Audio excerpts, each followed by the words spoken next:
This is the story of one of the most damaging insider trading rings of all time and the FBI and Department of Justice operation that tracked it down.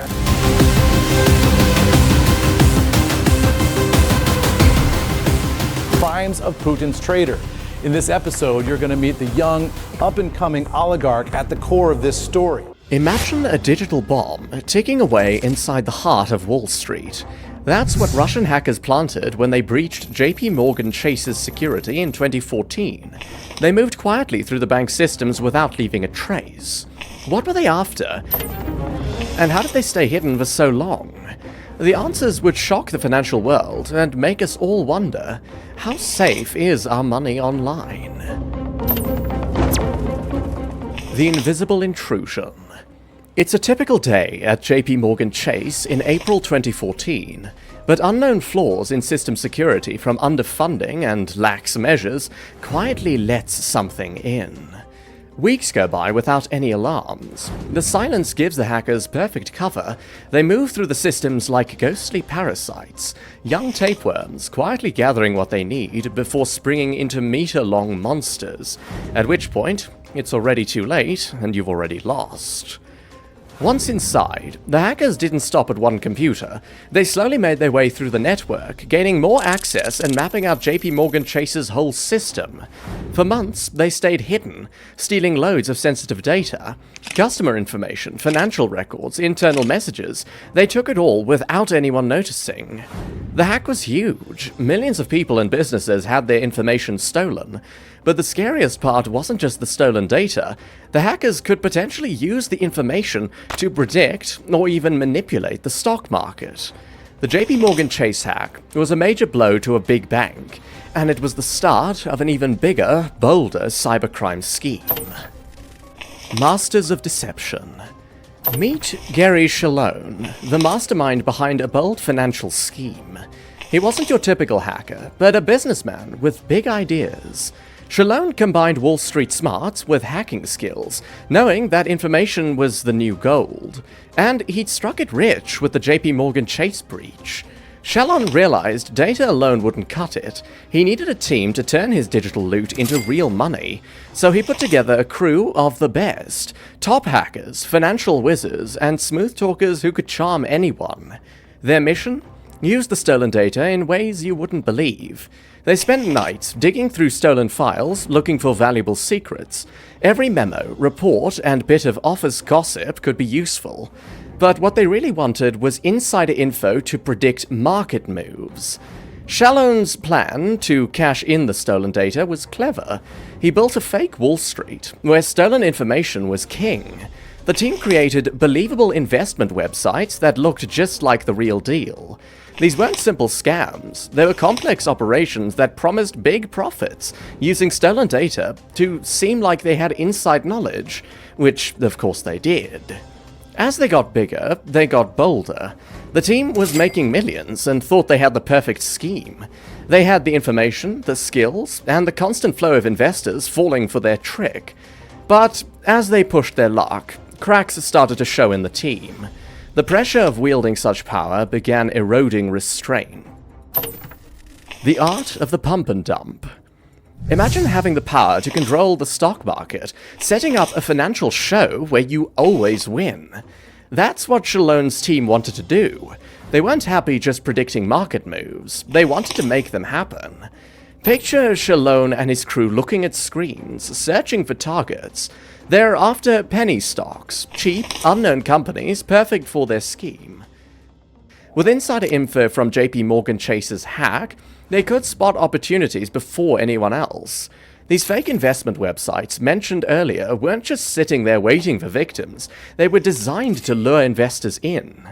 Think about browsing one of these sites. You see exciting news about a small company about to hit it big.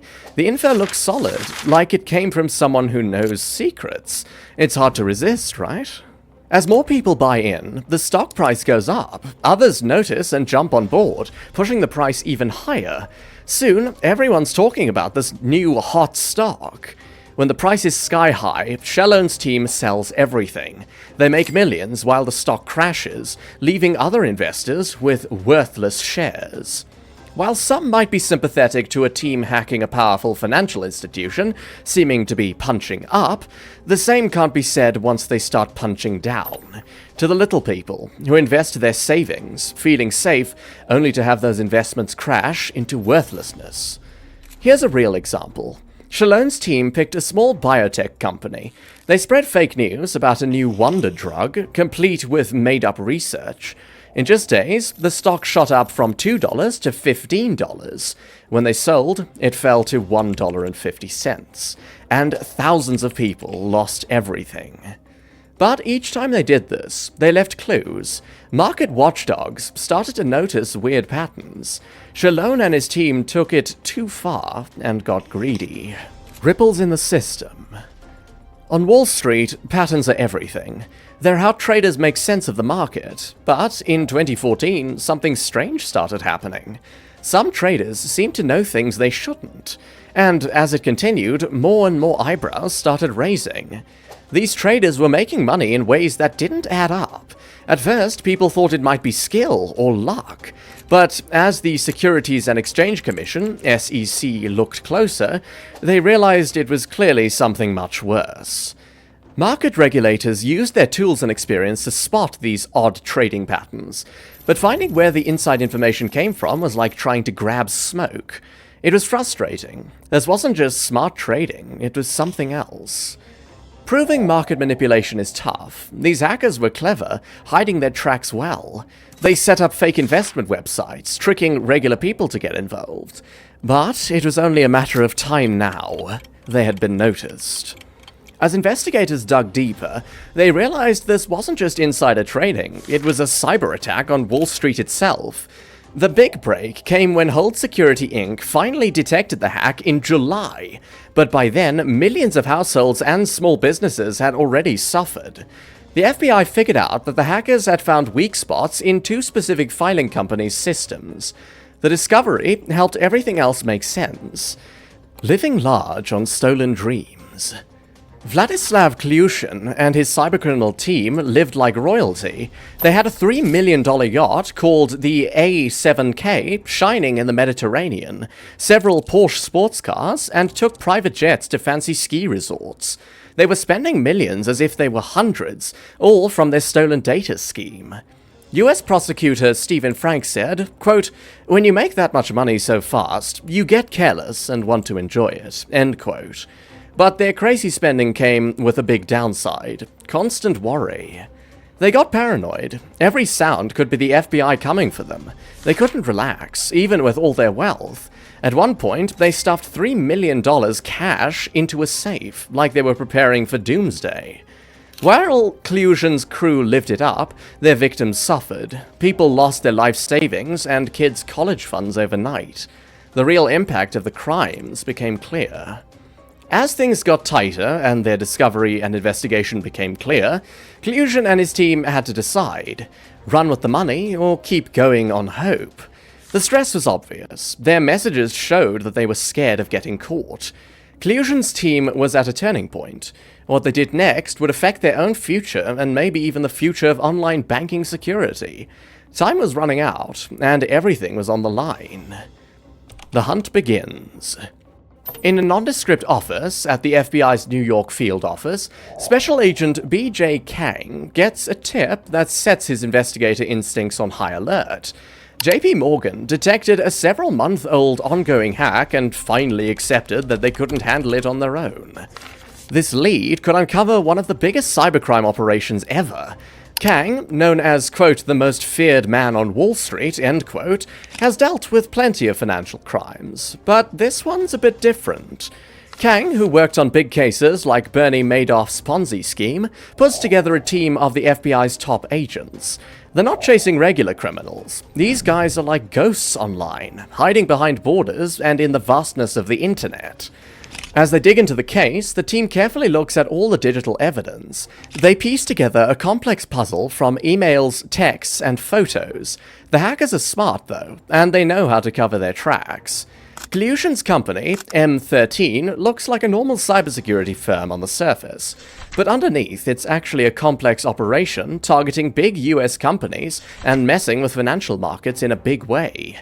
The FBI finds out that Russian hackers are using information to mess with American finances. Then, after a long game of international digital hide-and-seek, they get lucky a few times. They track the trail of funds to the perpetrators and confirm their suspicions after gaining access to communication records, made possible by a reuse of aliases and mistakes with IP addresses. Simple slip-ups that cost them because they didn't stop while they were ahead. The chase isn't over, but for the first time, Kang and his team feel like they're getting somewhere. The JP Morgan Chase hack showed weak spots in global finance, but it also proved that even the smartest cybercriminals can get caught if they're not careful. Now, they just need to figure out how to bring them to justice. The fall of an empire. The endgame was approaching for Gary Shallon and his team of cybercriminals. Their empire of digital deception was about to crumble, proving that even the most sophisticated criminal operations can't outrun justice forever. Interpol offices worldwide lit up with urgent messages. International arrest warrants went out, kicking off a global manhunt. The net around the hackers suddenly tightened into a steel trap. Prosecutors built a rock-solid case against Shallon and his crew. According to The Breach That Shook Wall Street, they gathered a mountain of evidence, trading records, server logs, and emails that laid out the hackers' scheme in detail. What followed was a real-life game of cat and mouse. Shallon and his team, once cocky and untouchable, were on the run. They jumped from country to country, trying to stay ahead of the law, but their safe spots were disappearing fast. Interpol's involvement cranked up the pressure. Borders that used to be safe became dangerous. For the hackers, every passport check, security camera, and digital transaction could give them away. Catching these international cybercriminals wasn't straightforward. Extradition was tricky, especially with countries that don't have treaties with the US. It required some delicate diplomacy. Shallon and his partner Joshua Samuel Aaron were nabbed in Israel, but Aaron managed to slip away to Russia, buying himself some time. The final takedown was a coordinated operation across several countries. When it was over, Shallon and his key partners were in custody. They faced a long list of charges: securities fraud, wire fraud, and hacking. As Shallon's group faced the music, a scary thought remained. How many more hackers like them are out there?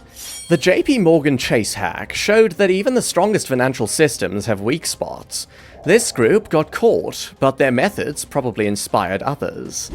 Shallon's downfall shows that in the digital world, no one is untouchable.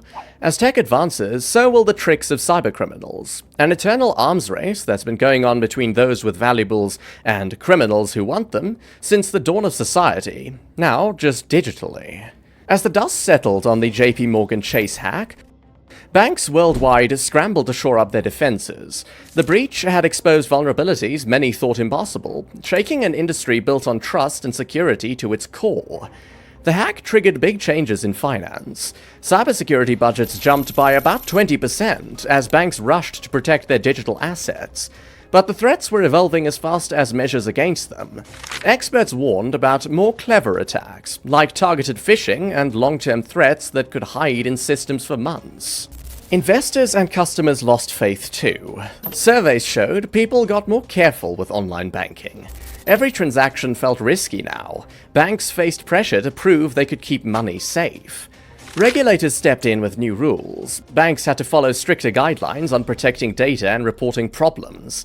These changes aimed to rebuild trust, but some worried they couldn't keep up with how fast cyber threats change. The hack changed how we think about financial security. It's not just about protecting money now, it's about guarding against all kinds of data, from social security numbers to what people buy. Banks had to start thinking about security in a whole new way. Conclusion. The interesting thing about this case is that the hack never really affected victims directly. Here's the thing. Your most valuable asset might be your bank account, but even in this hack, specific customers' accounts were never accessed. It's your naivety that makes you a victim. It's unlikely hackers will gain your PIN, number, or specific passwords on their own, unless your password is the word password, or 123 or something. But in this case, they didn't even need to, as many of the victims simply got too overeager for their own good, and emptied those bank accounts to invest through sites that seemed too good to be true. To protect yourself, we have a few suggestions. 1. Get a password manager for unique, complex passwords. Brute force attacks only work if your password is simple. 2. Turn on two-factor authentication, especially for money and email accounts. 3. Check and update your social media privacy settings. 4. Be careful what you share online, and even in private-looking places. 5. Learn about new phishing tricks and how to spot them. And 6. If something seems too good to be true, remember, it probably isn't true. Cybersecurity isn't just for big companies. We're all at risk in this digital world. But with the right know-how and tools, you can really cut down your risk. Ready to take charge of your digital security? Now is the time to act.